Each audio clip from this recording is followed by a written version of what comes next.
꿈 많은 18살.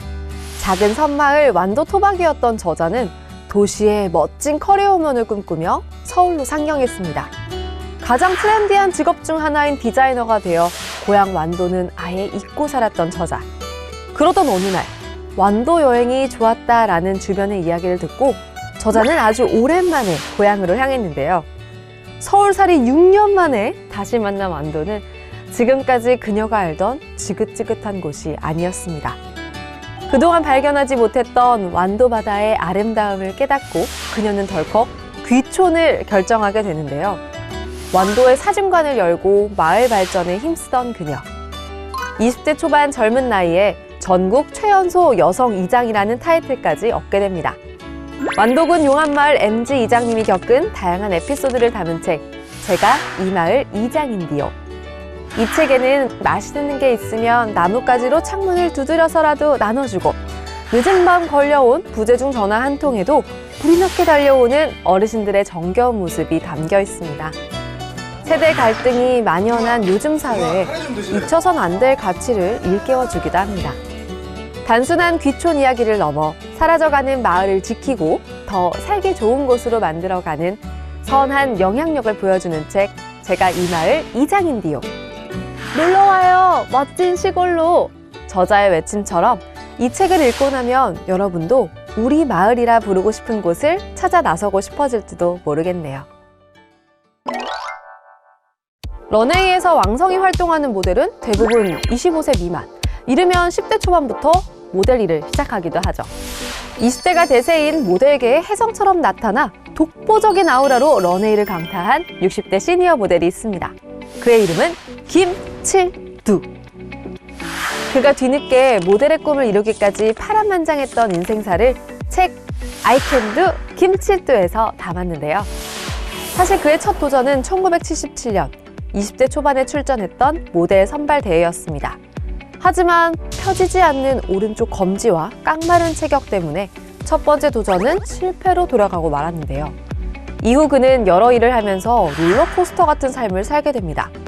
채소 장수를 할 때는 강화도령이란 별명을 얻을 정도로 잘 되어 돈을 모아 슈퍼마켓까지 차릴 수 있게 되죠.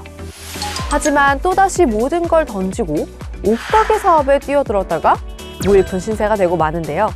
이내 직접 만든 순대 브랜드로 대박을 터뜨리기도 하지만 잇따른 사업 실패로 다시 바닥으로 떨어지기도 하죠.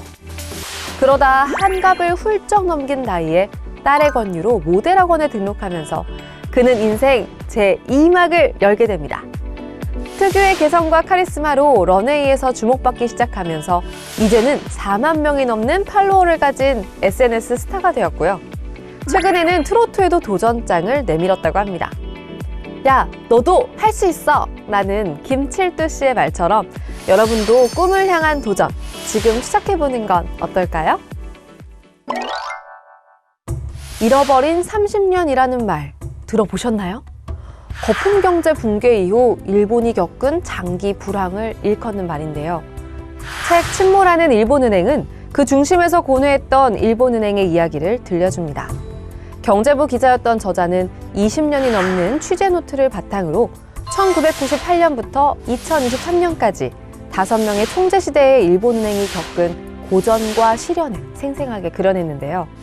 서평자인 김승현 대외경제정책연구원 일본 동아시아팀 전문연구원은 먼저 이 책이 일본은행의 고민과 시련의 순간들을 사실적으로 잘 기술했다고 평가를 했습니다.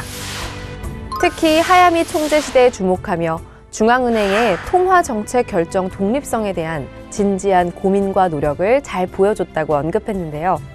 하야미 전 총재가 제로금리 해제를 밀어붙인 점이나 추가 양적 완화보다는 부실채권 처리 등 근본적인 노력이 필요하다고 역설한 점을 강조했습니다. 마지막으로 일본은행의 통화정책에 관심 있는 독자들에게 이 책이 유익할 것이라며 글을 마쳤습니다. 침몰하는 일본은행과 함께 일본 중앙은행의 고뇌와 도전, 그리고 그 속에 담긴 교훈을 살펴보는 건 어떨까요? 국회도서관과 함께하는 화제의 책, 첫 번째로 소개할 책은 동물 인터넷인데요. 이카루스 프로젝트를 통해 세계 최초 동물 네트워크, 일명 동물 인터넷을 구축한 저자는 이 시스템을 완성하기까지 수십 년간의 열정과 도전의 여정을 책에 담았습니다. 다음으로 소개할 책은 우리는 왜 진정성에 집착하는가입니다. 모든 것의 진정성을 따지는 진정성 과잉의 시대. 이 책은 진정성을 넘어서는 새로운 시각이 필요하다고 말하고 있는데요. 셀럽 문화, 예술 창작, 소비 문화, 정체성 정치 등 다양한 사례를 통해 우리 사회에 만연한 진정성의 모순을 짚어냅니다. 마지막으로 소개할 책은 숭배하는 자들, 호모 피델리스입니다. 무종교인 비율 63%인 우리나라. 그런데도 왜 여전히 사람들이 주술과 무속을 믿을까요? 책은 보이지 않는 것을 숭배하는 인간, 호모 피델리스의 역사를 낱낱이 파헤치며 주술과 무속, 종교가 지배하는 세상을 예리하게 분석했습니다.